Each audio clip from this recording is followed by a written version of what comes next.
Well, hi everyone. I want to revisit the Sharp calculator again. And let me explain why, and then I'll show you what I found out, which surprised me. So just a reminder, this is a calculator I did a look inside video on before. This is a 94, if I remember correctly. I'll put a link to that video in the description. EL1192G.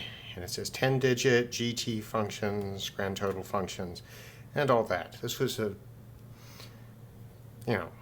nice mid-90s electroluminescent Sharp. Not the giant display, small one, but it's a fairly compact calculator. It prints, and it uses a very interesting printing mechanism, which I talked about before, which involves using a belt, which kind of works like a, 1960s or 70s chain printer, but in the form of a belt with the type on. So the type goes around on the belt. There are probably a couple of sets of number sets, I guess, not letter sets in here. And then all it has to do is time this little head that goes across to tuck, tuck, tuck, tuck, tuck, and print the relevant letters. The old chain printers would often have 80 solenoids across the carriage, and the chain would go by, and they go thunk, and it made a tremendous clattering noise. They were great. I was in university at just the last tail end of that sort of stuff, and the old line printers were just great. Anyway, that's one of the reasons why I like these Sharp calculators. I like the electroluminescent displays, but the printing mechanism is interesting. And on this one, it came with, well, this little print. Let's see if I can pull it out. There we go. This little sponge, essentially, which provides the ink for it as it runs by. But I was thinking, oh, it's missing the other one. Why doesn't it have any red? Well, I don't know. Then I noticed that there's a little spring here, and there isn't a spring there. So okay, I'll see if I can find a spring for it. I did, in fact, buy another set of pads, so I did try a red one, and it didn't work. And you can see what the spring does is hold it against this belt of letters. Okay, so that's the Sharp calculator, and that would have been it. I would have gone looking for a small spring. So what I found was this. It's a little bit big to fit underneath here as this is set up. This is a 12-digit, well, first it's Sharp, EL1192G from the mid-2000s. I actually have somewhere around the receipt of its original purchase was taped to the bottom. I haven't opened this up. I don't think I'll bother today. It had a bit of writing on it, so they didn't want very much money for it. This has a much bigger display, but 12-digit, two-color printer. Right, as you know, a 2 at the beginning and revision 2. I don't know. Well, this has, rate and tax. It's got, most of the stuff you'd want. And someone cared about it because they wrote their name all over it. I was able to remove some of it, but not all of it. Okay, so I thought, okay, well, let's look at the printer on this one. And this is, of course, why I bought it. And so there's the printer. Same deal, right? There's the belt. And two color sponges, one of which is black and one of which is red. I'll just take the red one off for now.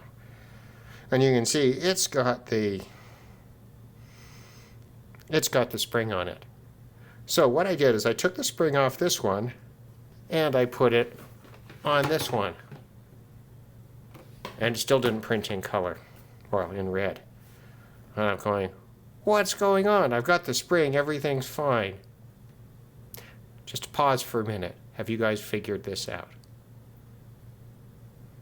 Well, the first thing that I got, I wasn't very smart, if you have, because I didn't figure it out very quickly, but the first thing I noticed, I get something to point with,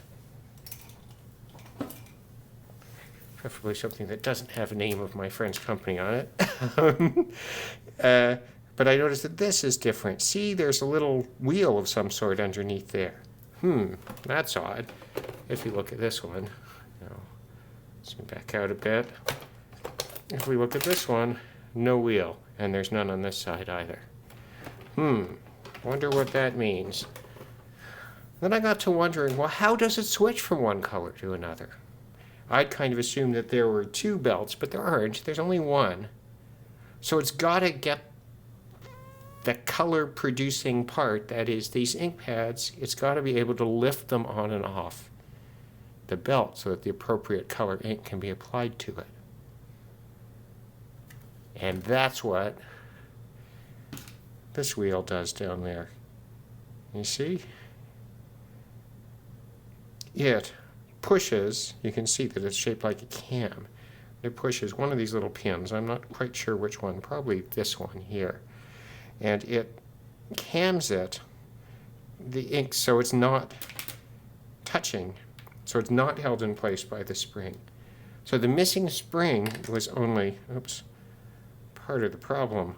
The other part of the problem was that half the mechanism wasn't in this calculator. And that's where, me being a bit dense comes in.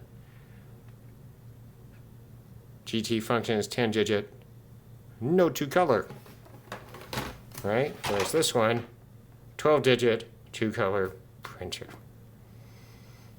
I think these days we assume that all sort of printing calculators have two colors, because they all do, and most of them use, a single sort of stacked.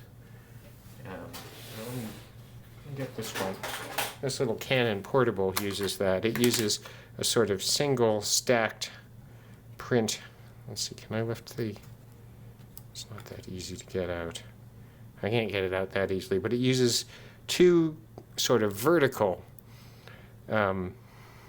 pads, not the two that these old Sharps do. So, yeah.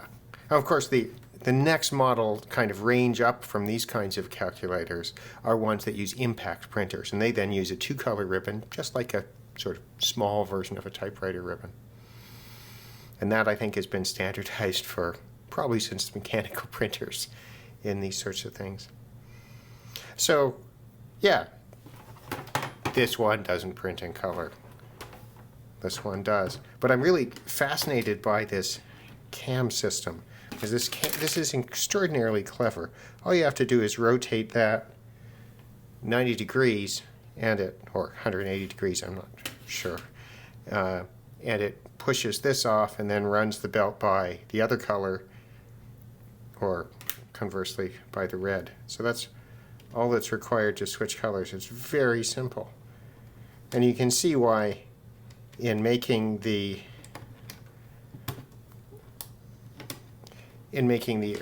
one color version, you would just use the same printer and leave out the parts that are unnecessary.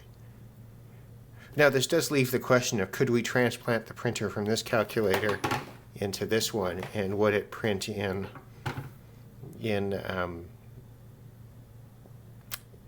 two colors? I kind of doubt it. I think the firmware is probably different in them. They probably use a different chip for that purpose. All right, well, thanks for watching. I did try a new mic setup here, and we'll see how the sound works for that. I'm going to use it also with a radio video I plan to shoot in a little while, so we'll see how that goes. Okay, thank you.